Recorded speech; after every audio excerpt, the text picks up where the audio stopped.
smash, you squish, you mash, you chew you up for brunch, and finish you off for dinner or lunch. Munch, munch, dinner or lunch, munch, munch, dinner or lunch.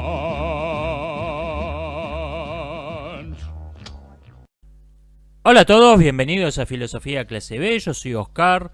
Me preguntan qué pienso del asunto de Inocente Duque, quien patentó el lenguaje inclusivo como propiedad intelectual.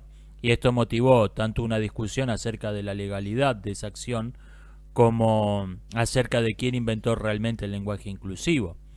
Bueno, en mi opinión no hay ninguna polémica. El lenguaje inclusivo lo inventó indudablemente Aristófanes en la Comedia Las Nubes, donde Sócrates le dice a un discípulo, le llama faisán tanto al macho como a la hembra de la especie.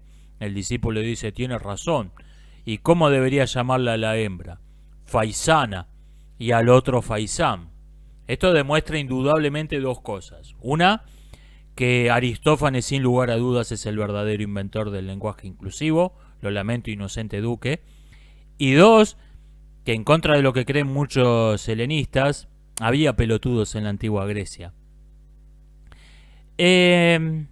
Hablando de Roma, les quiero mostrar un video que se volvió más o menos viral en estos días, hablando de pelotudos, pero se volvió viral por el contenido político y yo me quiero enfocar en otra parte del video. Vamos con esto. I got fascinated with the idea of flat earthers. Now, this is an entirely new phenomenon. There wasn't really any moment back in recorded history, not the ancient Greeks or the ancient Babylonians or the Incas or whoever else, who actually wondered whether the earth was actually flat or not. No. Fidel Castro Jr. se está haciendo eco de un mito ampliamente extendido, que nunca hubo gente inteligente que creyó que la Tierra era plana, que apenas apareció en el mundo alguien que tenía un cerebro entre las dos orejas, vio un barco hundirse en el horizonte y dijo, por supuesto la Tierra tiene que ser una esfera y todos los terraplanistas son unos tontos, no como yo, y todos los demás le dijeron, sí, tenés razón. Esto no fue así. En la antigua Babilonia, no había nadie que creyera que la Tierra era una esfera, nadie que haya dejado un documento que llegó hasta nosotros al menos. El tema se empieza a discutir en Grecia y fue una discusión realmente larga, más o menos entre el 450, donde la cuestión se empieza a discutir en serio, aunque había habido alguna secta de chiflado, los pitagóricos, que lo habían propuesto, pero el tema se empezó a discutir en serio alrededor del 450 y más o menos alrededor del 100 a.C., todo el mundo había aceptado, toda la gente culta había aceptado que la Tierra era una esfera, si bien quedaba una pequeña minoría de terraplanistas que siguieron existiendo un siglo más, pongámosle. De terraplanistas, digo, de gente culta. O sea, fue una discusión realmente larga, de como mínimo 3 siglos. No fue... Alguien vio un barco hundiéndose en el horizonte. ¡Oh, la Tierra debe ser una esfera! Sí, ¿cómo no nos habíamos dado cuenta antes? Y todo el mundo aceptó la teoría de la Tierra esférica. No fue así esto. Y hay una razón para que no haya sido así. Toda observación astronómica está hecha a una hora puntual y lo que hace es comparar las posiciones relativas de dos objetos astronómicos cualquiera, A y B. O sea, toda observación astronómica forma un triángulo imaginario entre el objeto astronómico A, digamos el Sol, el objeto astronómico B, digamos la Luna, y el observador C, que el observador está en un punto fijo en el vértice del triángulo en la superficie terrestre.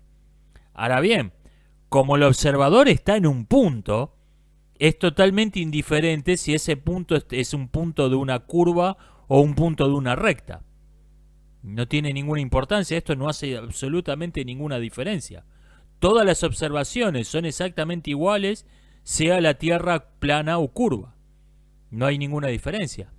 Para observar una diferencia necesitamos un segundo punto en la superficie terrestre, D, donde haya un observador que está trabajando en equipo con el observador C, está haciendo las mismas observaciones del Sol y la Luna, digamos, a la misma hora, y a la misma hora me refiero a la misma hora medida por un reloj mecánico, no por observaciones astronómicas. O sea, tienen que tener relojes mecánicos de algún tipo sincronizados los observadores, y tienen que estar a una distancia de varios miles de kilómetros para que las observaciones tengan una diferencia observable que no sea atribuible al error de observación. El astrónomo Halley, el que da nombre al cometa, el famoso cometa, calculó que las observaciones de Hiparco, que fue el mejor astrónomo de la antigüedad, tenían un margen de error de 10 minutos de arco. O sea, eran una puta mierda.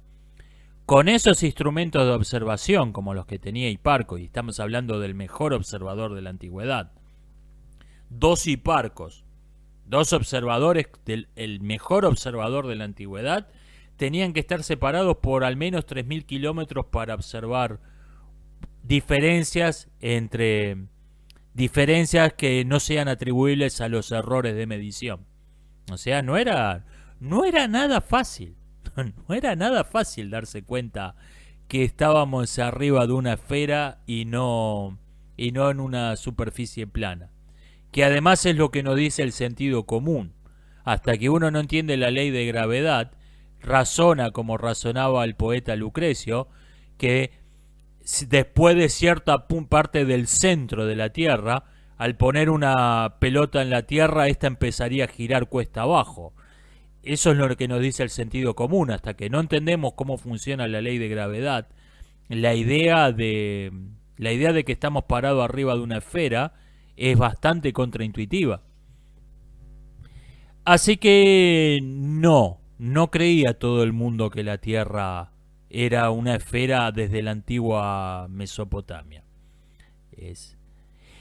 Esto es una muestra de por qué es peligroso que la verdad científica sea impuesta por un Estado autoritario en vez de haber libertad para discutir las cuestiones reales.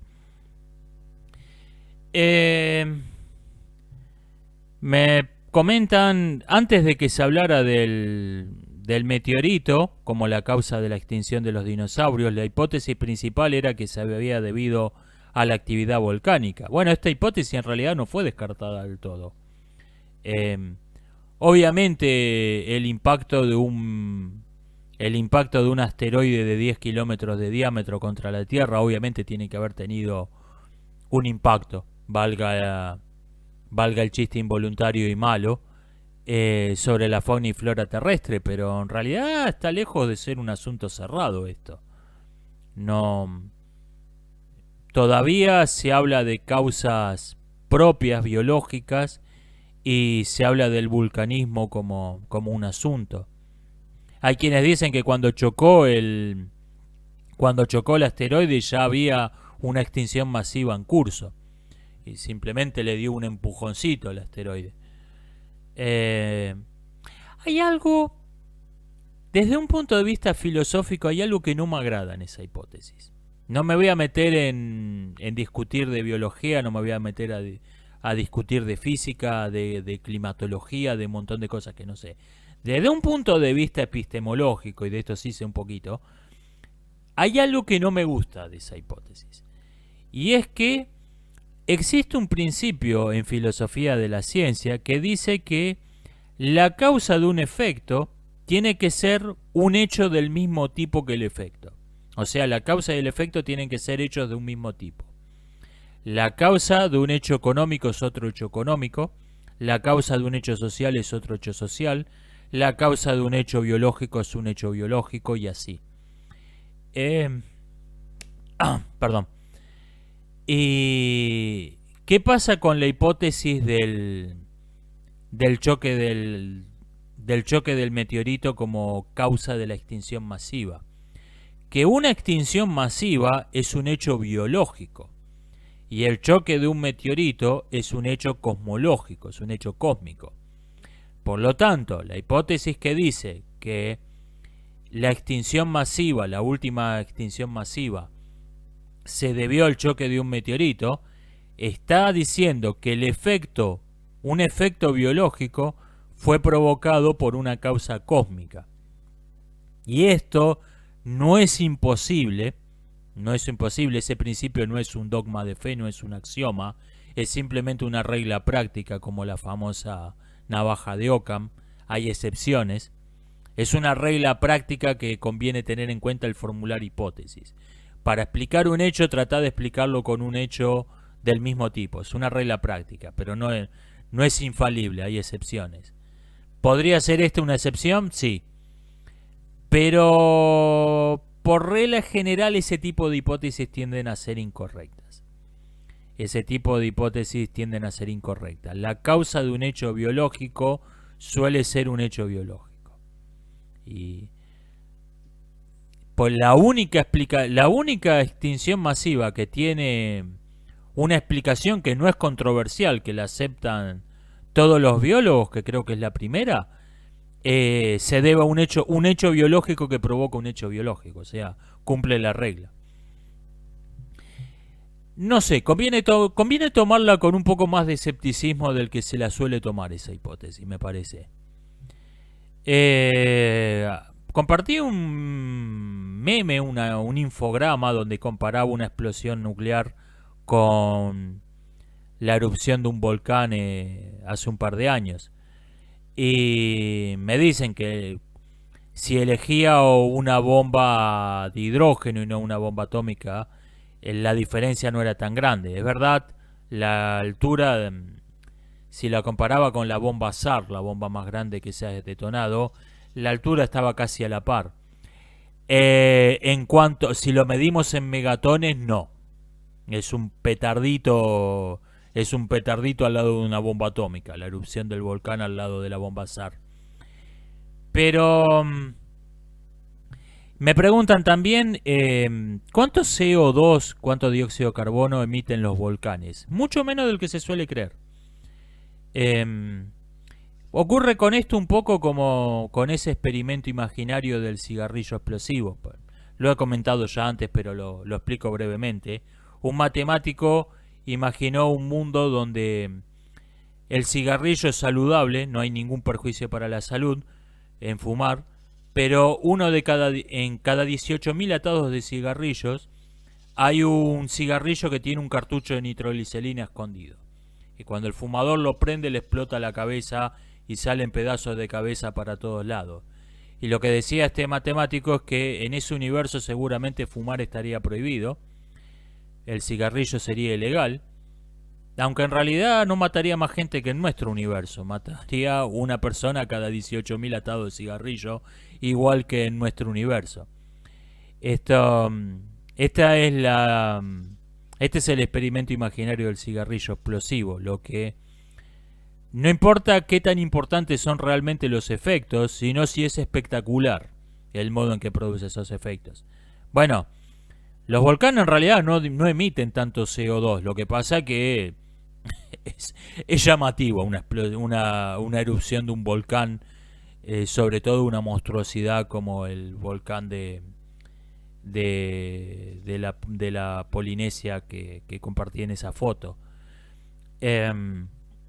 Un Fiat 600 es mucho menos espectacular que el volcán, pero el dueño lo usa todos los días.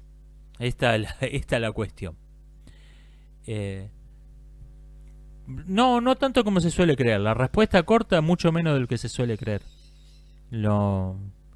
Fíjense, piénselo, si no podría existir la vida en la Tierra. Tendríamos un efecto invernadero categoría Venus, que se supone que se deba a eso, a que los volcanes en Venus no se andan con chiquitas. Me preguntan, ¿por qué me defino como ateo y no como agnóstico? Al definirme como ateo, estoy aceptando la obligación de demostrar que Dios no existe. El agnóstico, en cambio, se limita a suspender su juicio, a decir que no puede saberlo. Bueno, precisamente por esto me defino como ateo. Yo creo que la inexistencia de Dios no es algo que escapa a nuestra razón. Si vamos a pensar racionalmente, si aceptamos los mismos criterios de verdad, los mismos criterios de demostración que aceptamos en otros asuntos, nuestra inteligencia, nuestro conocimiento de la realidad es suficiente como para decir que Dios es un mito, no tiene existencia real. El problema que noto con, por ejemplo, las discusiones entre los teístas y entre los tomistas y los antitomistas, para ser más específicos, lo que noto es que se postulan en esas discusiones criterios de verdad y criterios de demostración que son o muy fáciles de alcanzar si uno quiere demostrar una hipótesis, o totalmente imposibles de alcanzar si quiere que no se pueda demostrar la hipótesis contraria. Y esos criterios son distintos de los que usamos, por ejemplo, al discutir hipótesis sobre la extinción de los dinosaurios. Son criterios propios.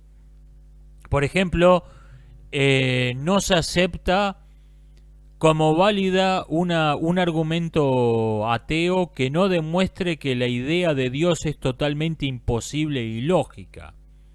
¿Por qué? Yo no creo que lo sea, yo creo que es posible, que es lógico la existencia de Dios. Lo que creo que no es el caso. Puede haberse debido la extinción de los dinosaurios a extraterrestres que vinieron de safari a la Tierra y se pasaron de rosca. ¿No tenían vedas, cazaron de más? Sí, puede ser. Creo que no es probable, creo que no hay ninguna evidencia que apunte en esa dirección. Y en ese asunto se considera suficiente como para descartar esa hipótesis. No tengo que demostrar que es absolutamente imposible e ilógico. Y este es un ejemplo cualquiera. Se ponen criterios de verdad en esa discusión que no son los mismos que se usan en otras discusiones. No son los criterios de verdad, no son los criterios de demostración que aceptamos comúnmente para otros asuntos. Si aceptamos los criterios de verdad, los criterios de demostración que aceptamos normalmente para todos los asuntos, no hay ningún problema en demostrar que Dios no existe. Me preguntan acerca de una foto que compartí de varios ministros de defensa. ¿Tengo problema en que el ministro de defensa sea una mujer? La verdad que sí. La verdad que sí. Hay trabajo para los que la imagen es un asunto importante. Un ministro de defensa tiene que ser alguien que, si vos estabas pensando invadir el país, le ve la cara, te lo pensás 2 veces. Una mujer muy raras veces causa esa impresión. En todo caso, estoy en contra de que una cumbre de ministros de defensa se vea como la reunión de egresadas del equipo de porristas de 1980. Sin duda estoy en contra de eso. No imponen respeto para nada. Ahora, si me nombrás ministra de defensa a una mina que se vea como la celadora de Matilda, bien, la banco. Pero es muy raro, es un caso muy atípico. Alguien me comenta que estas terapias basadas en repetir sistemáticamente una mentira son antiterapias y que fue a 2 antiterapeutas donde perdió más o menos 1 año con cada uno hasta que terminó yendo a una terapeuta que le sirvió realmente. Es un asunto esto. Freud comentaba que había neuróticos que iban a psicoanalizarse, era la terapia de moda en la época, el psicoanálisis, iban a psicoanalizarse para decir, bueno, estoy yendo al psicoanalista. No tenían ninguna intención de curarse, no tenían ninguna intención de cambiar nada en su vida, pero bueno, estoy yendo al psicoanalista, me estoy ocupando para que lo dejaran en paz. O sea, eran pacientes que no tenían ningún interés en curarse.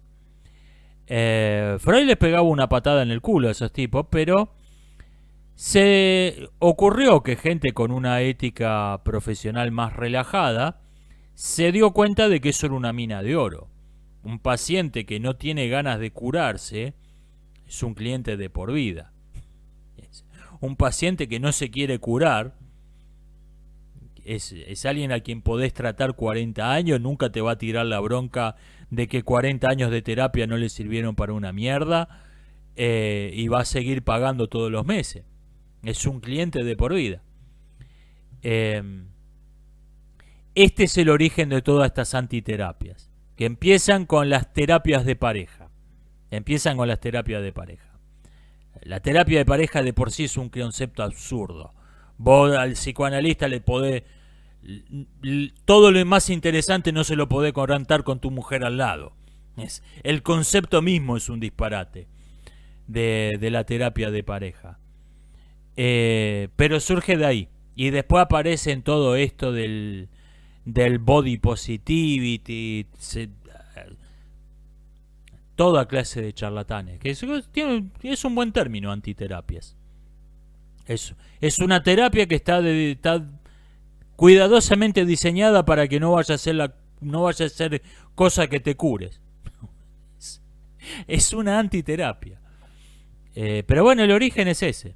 El antiterapeuta tiene el cliente ideal, que es el neurótico que no tiene ningún interés en curarse. Me dicen, las inteligencias artificiales le dan la razón a Tomás de Aquino, quien decía que la creación imita al creador.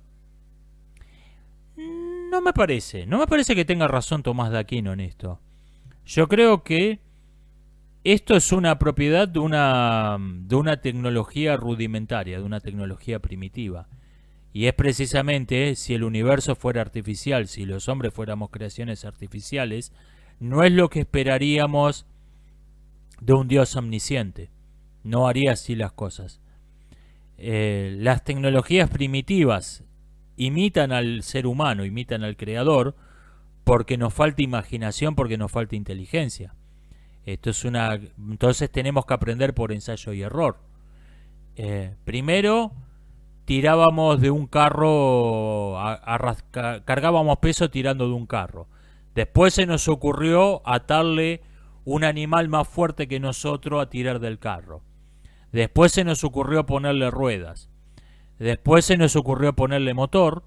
Y finalmente se nos ocurrió poner una inteligencia artificial para que conduzca el vehículo. En todos estos cambios lo que vemos es que hay una deshumanización la tecnología se parece cada vez menos a nosotros. El carro tirado por un buey se parece a un humano arrastrando una carretilla, porque no se les ocurrió nada mejor. Cuando la tecnología empezó a progresar, cada vez fue menos parecido a un humano tirando una carretilla, un vehículo. Bueno, yo creo que la que llamamos inteligencia artificial en nuestros días se parece a nosotros, habla como un ser humano, escribe como un ser humano, precisamente porque es una tecnología primitiva. Eso es lo propio de una tecnología primitiva. Supongamos que esto sigue progresando al ritmo actual. En 300 años no se va a parecer ni remotamente el modo de hablar de una inteligencia artificial. No se va a parecer ni remotamente al modo de hablar de un ser humano. Salvo que esté tratando de hacer espionaje o algo por el estilo, para lo que parecerse un ser humano sea un objetivo. Y definitivamente no creo que sirva esto como principio teológico, porque Dios no aprende por ensayo y error. Un ser omnisciente va directo al grano, va a la mejor forma de hacer las cosas y punto. No aprende echando a perder. Creo que esto es propio de una tecnología primitiva. No es propio de lo artificial el parecerse al creador. Es propio de lo artificial, que está todavía en veremos, está en borrador, está en los primeros pasos. Me dicen que alguien le dijo, un profesor socialista que tienen, en nuestro día podés decir simplemente un profesor, que la ciencia social no hace predicciones. Bueno, acá hay un problema, porque en ese caso, ¿por qué la llamás ciencia si no hace predicciones? En nuestros días el criterio estándar de qué es una ciencia es algo que hace predicciones. Es una forma de pensamiento que hace predicciones, eso es una ciencia. Esto tiene dos problemas. O bien no es una ciencia. Si no hace predicciones no es una ciencia. Y segundo, falso. Las ciencias sociales hacen las verdaderas ciencias sociales hacen predicciones. En su libro sobre las personas que se autosuprimen, Emil Durkheim dice que en las crisis económicas llamadas U, que comienzan con una abrupta devaluación, con una abrupta depresión, una abrupta caída de la bolsa, se estancan unos años y después hay una recuperación más o menos igual de abrupta. Se llaman así por la forma que tienen se llaman crisis U por la forma que tienen al dibujarlas en un gráfico cartesiano. Durkheim dice que las personas que se autosuprimen son tan comunes durante la etapa de la recuperación como durante la etapa de la caída. Esto es totalmente contraintuitivo, porque uno dice, bueno, claro, pobre tipo, se levantó a la mañana, se encontró con que la empresa había quebrado, bueno, se autosuprimió. Está mal, pero lo podemos entender. Pero ¿por qué alguien que ganó el PRODE se autosuprime? ¿Qué le pasó? Durkheim dice que en realidad la verdadera causa no es la pobreza, no es el haberte fundido, sino el tener que pasar a un estilo de vida completamente distinto en un plazo que no te da tiempo para adaptarte, y esto produce un sentimiento de alienación, de absurdo, de no encontrarle sentido a nada, que es lo que lleva a que la persona se autosuprima.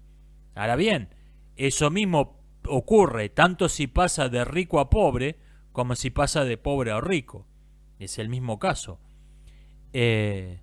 Bueno, esto que es totalmente contraintuitivo, que decía Durkheim, se observó tanto en la crisis del 29 como en la crisis del 2008. En el 33-34, que es cuando se produce, entre el 32 y el 34, que es cuando se recuperan los mercados, y entre el 2012-2013, que es cuando se recuperan de la crisis del 2008, hubo tanta gente que se autosuprimió como en el 29, como en el 2008. O sea, las ciencias sociales hacen predicciones. Por eso las llamamos ciencias sociales. Y a lo que no hace predicciones, por ejemplo el marxismo, lo llamamos charlatanería. Precisamente por eso. Me comentan, se compartió un meme sobre el cine soviético, sobre el contraste entre la porquería que es y la ridícula sobrevaloración que hacen los críticos de eso. Me citan el argumento irrebatible de qué pienso de Tarkovsky. Como siempre que uno menciona lo malo que fue el cine soviético, le mencionan a Tarkovsky como si fuera un argumento irrebatible. Vi Solaris y Stalker de Tarkovsky, me parecieron que si duraban 25 minutos hubiesen sido 2 episodios decentes de Rick y Morty.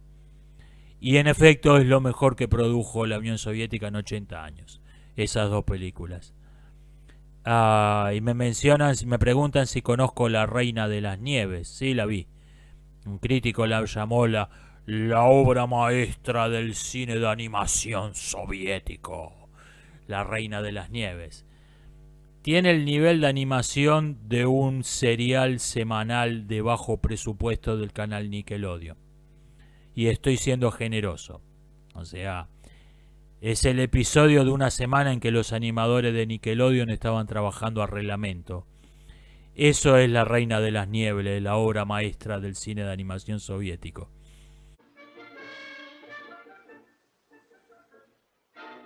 Здравствуйте. Здравствуйте. Меня зовут Карракс.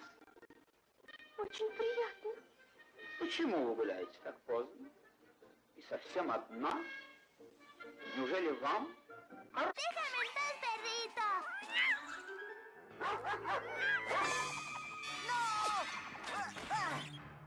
¡No! Me habrían culpado por eso.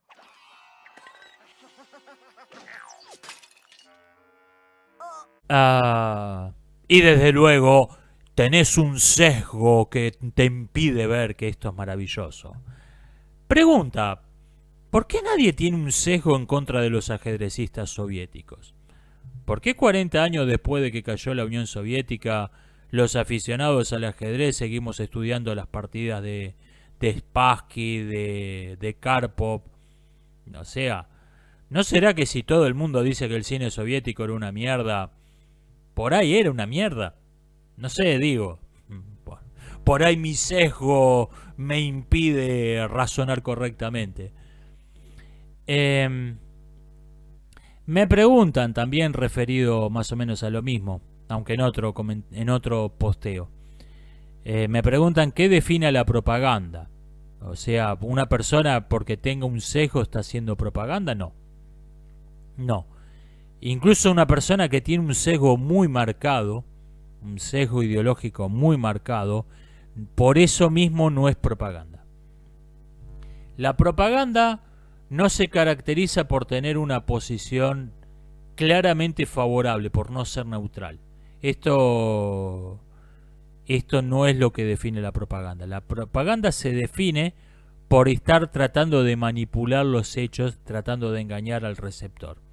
El propagandista oculta información relevante. Por ejemplo, te filma una película acerca de un juicio sin decirte en ningún momento de las 2 horas de película que eso era una farsa, no era un verdadero tribunal. Por ejemplo, eso es oculta información claramente relevante, aunque todo lo demás que te muestre sea verdad.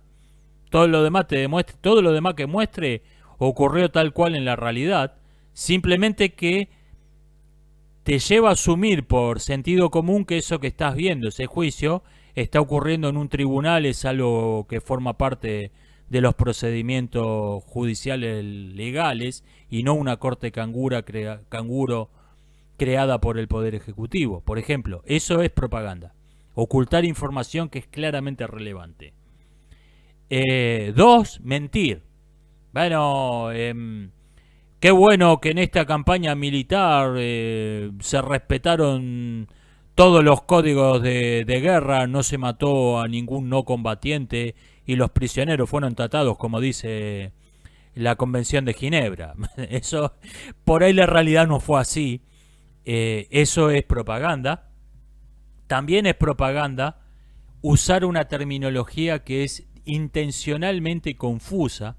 O sea que alguien a quien le caían mal los jesuitas lo llamó una mentira jesuita, eso. O sea, técnicamente es verdad lo que está diciendo, pero está formulada de un modo que está buscando ser malinterpretado.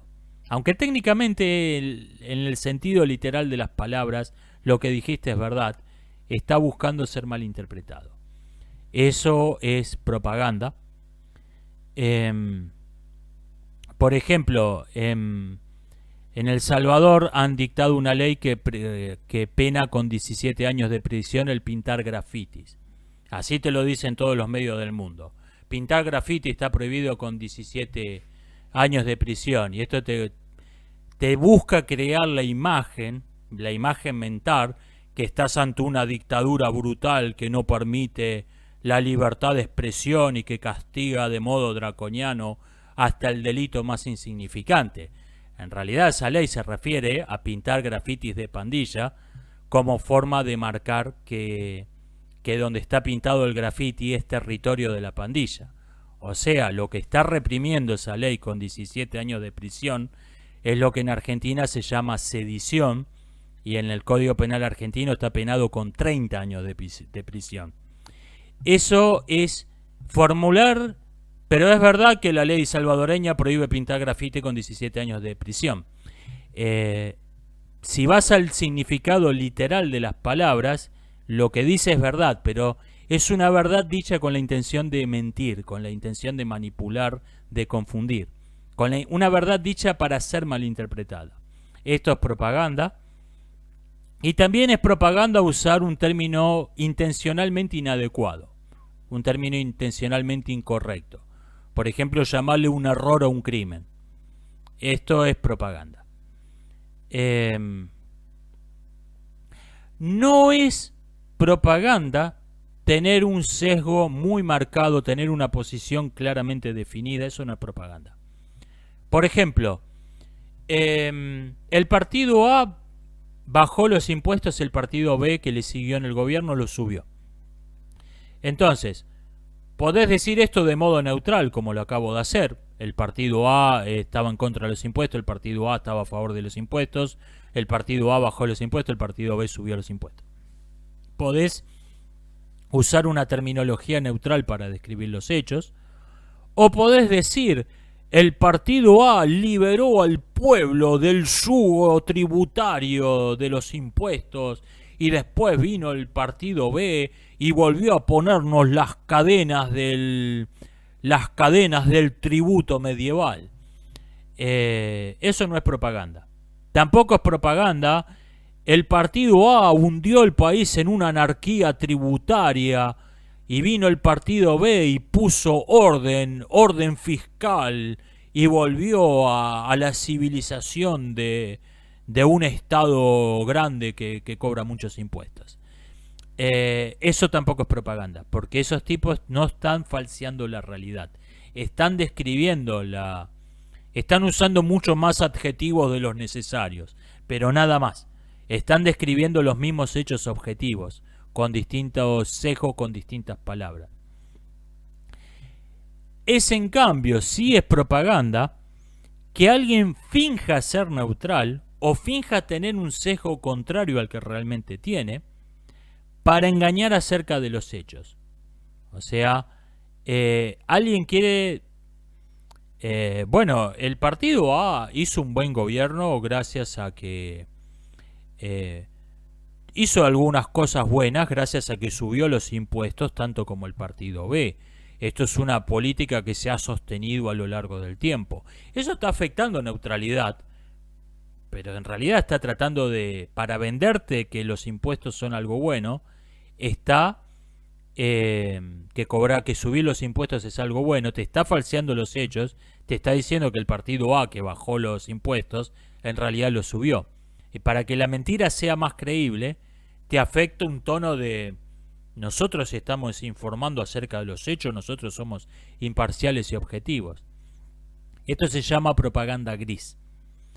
O bien puede alguien que está en contra de los impuestos te puede decir: bueno, yo creo que se tienen que subir los impuestos para tener más policías con los que reprimir y más organismo de control estatal para censurar cualquier forma de libertad de expresión, y si vamos a imponer una política realmente totalitaria, por supuesto que necesitamos impuestos carísimos.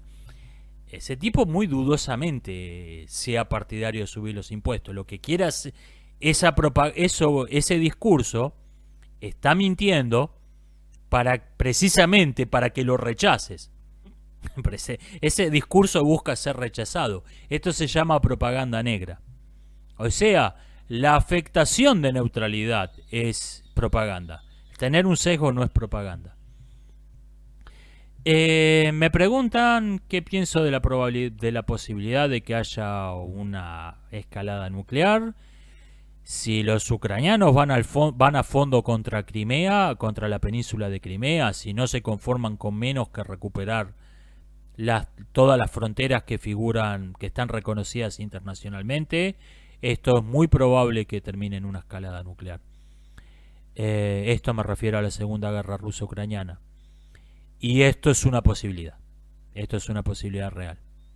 Por otra parte, y esto va a sonar muy extraño, yo creo que se ha exagerado la importancia de una guerra nuclear. Suena como una completa locura esto, pero no lo es. Las armas nucleares, como su nombre lo indica, son armas. Son nada más que armas. Armas de cuidado, pero son nada más que armas. Lo que importa es qué se hace con esas armas. La guerra es la continuación de la política por otros medios. Y lo que me interesa no son los medios, las bombas, me interesa la política. En En la guerra entre Rusia y Ucrania, la población no está considerada un objetivo por ninguno de los dos bandos. Ni los rusos ni los ucranianos consideran a la población un objetivo a eliminar. Tampoco les importa una mierda. Pero no la consideran un objetivo. Por eso, la cifra de muertos en más de un año de guerra ha sido relativamente baja. Y la mayor parte de los muertos han sido combatientes. Algún que otro que andaba por ahí se comió un cañonazo. Pero mayormente han sido combatientes los muertos. Y han sido relativamente pocos. ¿Por qué? Porque la población no es un objetivo. Si hay una guerra entre Israel e Irán, en 2 semanas van a alcanzar la cifra de muertos de la guerra ruso-ucraniana. No porque usen distintas armas, porque usen armas más potentes, sino porque la población va a estar considerada un objetivo a destruir. Es la ética de guerra que tenga un Estado es la cuestión fundamental. Lo que realmente me preocupa no es el tipo de armas que se usen, lo que me preocupa es que se considera a la población un objetivo militar.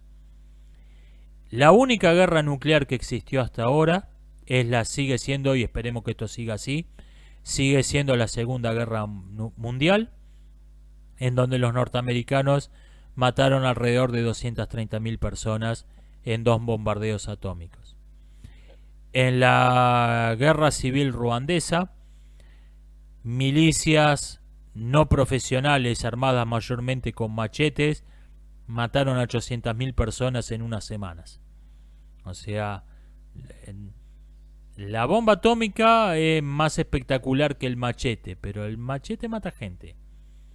Lo realmente preocupante, o sea, si hay un intercambio total de armas nucleares entre la OTAN y la Federación Rusa, eso quiere decir, esa acción militar sería la expresión de una política donde se decidió que eliminar a la población de la otra liga es un objetivo estratégico. Bueno, en un mundo donde no hubiera armas nucleares, esa doctrina sería casi tan devastadora como en un universo donde existen las armas nucleares. Roma y Cartago pelearon una guerra con ese criterio, donde el objetivo era o no existe Roma o no existe Cartago. El mundo no entran las dos. Pelearon una guerra con ese criterio. La pelearon con escudos de madera y lanzas con punta de hierro. Y murieron al menos 1 millón de personas. Probablemente mucho más. O sea, no es el arma la cuestión central. No es el arma la cuestión central. La cuestión que te hace una diferencia, donde en las guerras, históricamente, las guerras que hablamos a veces de menos de 1000 muertos, y las guerras donde empezamos a hablar de millones, lo que hace la diferencia es si la población se considera un objetivo a atacar o no. Esto es lo que hace la diferencia. En toda guerra donde vean las cifras de muertos expresadas en millones, es porque la población fue un objetivo militar. Probablemente la guerra de 1914 sea la única excepción, donde se alcanzó los millones de muertos, la guerra del 14 al 18, donde se alcanzó los millones de muertos mayormente de combatientes. Probablemente sea la única excepción en la historia. En cualquier otra guerra donde vean la cifra de muertos expresada en millones de muertos, es porque la población fue un objetivo. Por suerte, ese no es el caso hasta ahora de la guerra ruso-ucraniana. Si los ucranianos atacan Crimea, puede pasar a serlo. Puede pasar a ser... la población puede pasar a ser un objetivo. Me comentan, el protestantismo sería una forma de defender la libertad de expresión. Sí, pero es una defensa de la libertad de expresión sin ningún criterio de verdad. Y me parece que la libertad de expresión sin un criterio de verdad no vale gran cosa. No me impresiona mucho. En el catolicismo existe lo que llaman la indulgencia de los locos. Es un edicto papal que no me acuerdo de qué papa, quien le recomendaba que las herejías y las blasfemias de los locos fueran tratadas con indulgencia, no fueran castigadas. Esto en el catolicismo se llama la indulgencia de los locos. En el protestantismo la indulgencia de los locos lo llaman protestantismo. O sea, es básicamente eso. Decir cualquier cosa, total, no hay ningún criterio para establecer lo verdadero y lo falso. Me parece que la libertad de expresión es una gran cosa, pero sin un criterio de verdad no sirve para mucho. Sin un criterio para distinguir. Está bien que todo el mundo se exprese, bárbaro. Hasta los locos, bárbaro. Pero si no hay un criterio para distinguir de qué expresiones dicen algo sensato y qué expresiones son una locura, eso no sirve para mucho. No sirve para llegar a la verdad y ni siquiera sirve para crear una sociedad más libre. Ni siquiera sirve para crear una sociedad más libre. Porque en una sociedad donde no existe ningún criterio de verdad, el Estado no se puede fundar en la nada. Entonces el Estado tiene que elegir arbitrariamente un dogma cualquiera y decir, esto es verdad porque lo digo yo que tengo un ejército. O sea, ni siquiera sirve para crear una sociedad más libre. Ni siquiera. Me preguntan, ¿me puedo extender acerca de cuáles son las ideas de los Proud Boys? Porque lo busqué en internet y lo único que encontré es propaganda. En Google no va a encontrar otra cosa. Si quiere encontrar algo de información sobre prácticamente cualquier cosa últimamente, tiene que usar Yandex. Que desde luego sabemos que dice sus propias mentiras, tiene su propio sesgo ideológico, pero por lo menos son otras mentiras. Yandex es el Google ruso. En Google no va a encontrar nada. Los Proud Boys son una organización supremacista blanca neonazi dirigida por un mulato. Los Proud Boys fueron fundados de modo más o menos involuntario por Gavin McInnes, un cofundador de la revista Vice, que hoy en día es de ultraizquierda pero no lo era originalmente. Con los cambios de dueños, las acciones y todo esto, terminó siendo una revista de ultraizquierda. Quien comentó que la cultura occidental se empezó a ir a la mierda con la película Aladino, y específicamente con la canción Proud of Your Boy, orgullosa de tu hijo, donde Aladino se dirige a su madre y básicamente le pide perdón por haber sido un chico normal. Esa canción, que le consideraba odiosa y sin embargo fascinante, dice que es el origen de donde se empezó a ir a la mierda nuestra cultura. Y de ahí sale la idea de formar una organización llamada análoga a los Boy Scouts, pero que no apesten, llamada los Proud Boys, los chicos orgullosos. Esta organización tiene varias ideas. Declaran la indudable superioridad de la civilización occidental, rechazan el cosmopolitismo como superficial e hipócrita. 2. Son pro libre portación de armas. 3. Son pro libertad de expresión. 4. Son anti inmigración ilegal. Y 5. Son opositores a cualquier política racial, tanto de derecha como de izquierda. O sea, tanto a la teoría racial clásica como a la llamada teoría racial crítica. Rechazan toda política racial. Estas son las ideas básicas de los Proud Boys.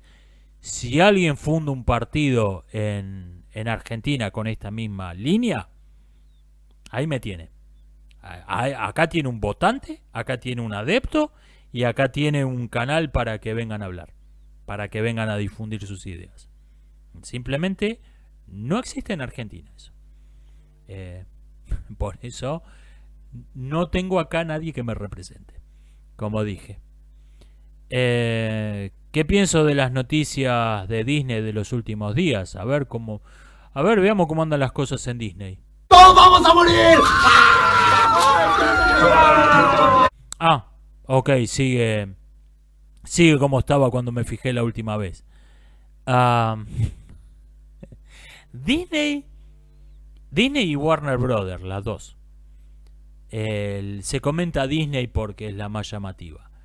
Disney y Warner Brothers intentaron crear un cine de subsidios en Estados Unidos sin darse cuenta de que no estaban subsidiados. Lo que estaba pagando todas las estupideces que hacían eran las películas de superhéroes y la gente las está dejando de ver. O sea, lo único que les estaba dando ganancia eran las películas de superhéroes y la gente perdió el interés. Los chinos les mostraron durante años la zanahoria de te vamos a abrir el mercado chino si haces propaganda para nosotros.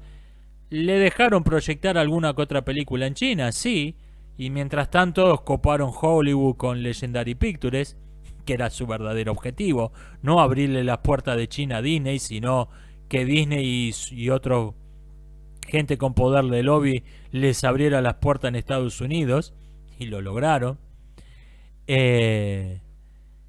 Y por otra parte tenemos estos organismos de crédito como BlackRock que te dicen, está bien, te damos crédito, pero mete esta línea ideológica en tus películas.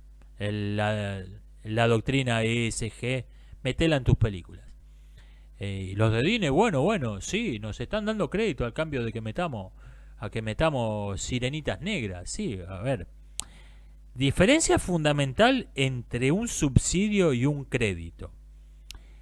El prestamista, el usurero, está esperando que le devuelvas la guita. No te regaló la plata para que filme tu película de la sirenita del Mar Negro. Está esperando que le devuelvas la guita y que se le devuelvas con intereses la guita. Y si no, no te manda a romper los huesos porque una corporación no le rompe los huesos, pero te va a hacer presentar quiebra si no le devolvés la guita. La gente de Disney creyó que crédito significaba subsidios. Entonces crearon un cine de subsidios que no estaba subsidiado.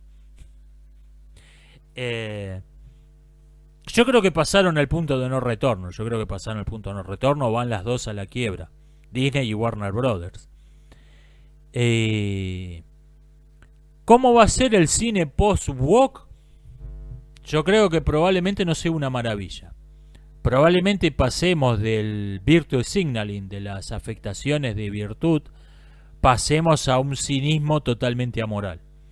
El cine post-woke probablemente sea algo así como estos videojuegos como GTA, donde tenemos un héroe que es totalmente amoral, que es el protagonista, pero es una lacra como cualquier otro. Probablemente pasemos a eso, probablemente ese sea el cine post-woke, o sea, probablemente no sea mucho más recomendable que el cine woke. ¿Qué pienso de la política venezolana? No estoy al tanto de los detalles de la política de Venezuela. Un físico, ex miembro del Partido Comunista, describió al comunismo como, cito, un sistema de vasos comunicantes. O sea, un sistema de vasos comunicantes es un artefacto físico que son una serie de esferas o de tubos que están conectados entre sí por pequeños tubitos. Entonces, los fenómenos químicos, los fenómenos físicos que ocurren dentro de cada recipiente tienen cierta autonomía, tienen ciertas características propias, pero todo está comunicado y todo se afecta a todo. Bueno, así funciona el Partido Comunista. O sea, Corea del Norte y Venezuela tienen sus peculiaridades, pero no se crea que son dos cosas completamente separadas, completamente independientes. Venezuela no puede ser, a menos que cambie de régimen, no puede ser nunca algo demasiado distinto de Norcorea. No crea que puede ser algo muy distinto de Norcorea si no cambian de régimen, porque todo está comunicado. Todo está comunicado. Es todo. No existe el Partido Comunista de Calamuchita, el Partido Comunista del Congo, el Partido Comunista de Japón. Existe el Partido Comunista. existe el Partido Comunista. Está todo comunicado entre sí. Y por eso no puede ser nunca, sin dudas va a tener peculiaridades locales. El comunismo cubano tiene sus peculiaridades, el comunismo venezolano tiene sus peculiaridades, el comunismo chino tiene sus peculiaridades, el comunismo norcoreano tiene sus peculiaridades, el comunismo laosiano tiene sus peculiaridades, etc. Todo es un sistema de vasos comunicantes. Todo está interconectado. Todo está interconectado. Y por como todo está interconectado, las peculiaridades locales tienen un límite. No puede ser demasiado distinto. El único modo en que las cosas sean realmente distintas es derrocar al régimen. No hay otro modo. Me preguntan, ¿qué respondería o qué pienso del argumento? Hay muchas formas distintas de, abre paréntesis, inserte ideología aquí. Respuesta, yo creo que si hay muchas formas, hay muchas variedades, es porque hay algo común. En lo que llamamos, las variedades lo son de una misma especie. Si dos cosas son completamente distintas, si un pájaro y una escalera no tienen nada en común, no decimos que son distintas variedades de pájaro, distintas variedades de escalera, decimos que son dos cosas distintas. Lo que tiene variedades, lo que tiene distintas formas es porque tienen algo en común. Tienen algo en común todos que lo agrupa y que lo define. Eso que tienen en común. Bueno, el argumento de hay distintas formas de esta misma idea solo tiene sentido, solo es un argumento válido si alguien acepta lo que todos tienen en común. O sea, si lo que todos tienen en común es que estamos a favor de tener injusticias institucionalizadas para favorecer a un grupo demográfico, esos tipos ya me tienen en contra. Pero no escuchaste lo que tenemos de particular, lo que tenemos de distinto de las otras variedades de la ideología que dice que se deben establecer injusticias estructurales institucionalizadas para beneficiar a un grupo demográfico. No me interesa lo que tenés de particular. Sé lo que tenés en común y estoy en contra por eso. Eso solo alcanza para que esté en contra. El argumento de, hay distintas variedades funciona cuando uno está de acuerdo con las líneas ideológicas básicas, las que lo definen. Ahí, bueno, ok, a ver qué tienen estos tipos de particular, por ahí esta variedad no me convence mucho. Ahí tiene sentido. Y solamente ahí. Si uno está en contra de lo que tienen todas las variedades en común, no necesita conocer cada variedad y declararse que está en contra de cada una por separado. No tiene sentido. Me dicen que su profesor de literatura le dijo: si creas un mundo con coches, con automóviles, tiene que haber accidentes de coches, accidentes de automóviles. Estupendo. Esto va a mi diario de un mal escritor. Me encantó esta sentencia. Gracias por compartirla. Me comentan acerca de los actores de Método, que Laurence Olivier le dijo una vez a un actor de Método, que dijo que no, pues, antes de filmar una escena tenía que salir a hacer ejercicio físico para verse agotado, cansado como su personaje. Y Olivier le contestó: yo creí que eras actor. Sí, la verdad que, qué sé yo, si sirve, pero sí, la verdad que estoy bastante de acuerdo con Laurence Olivier en esto. Esta obsesión por el método, por vivir lo que hace el personaje, suena como: yo creí que eras actor. Qué sé yo. Me preguntan, ¿alguna vez pensé escribir un guión de cine? Sí, el problema es que el 99,99% de los guiones de cine nunca se filman. Por eso escribo cuentos, que son Mi estilo literario son básicamente te cuento películas que no existen. Ese es mi estilo literario.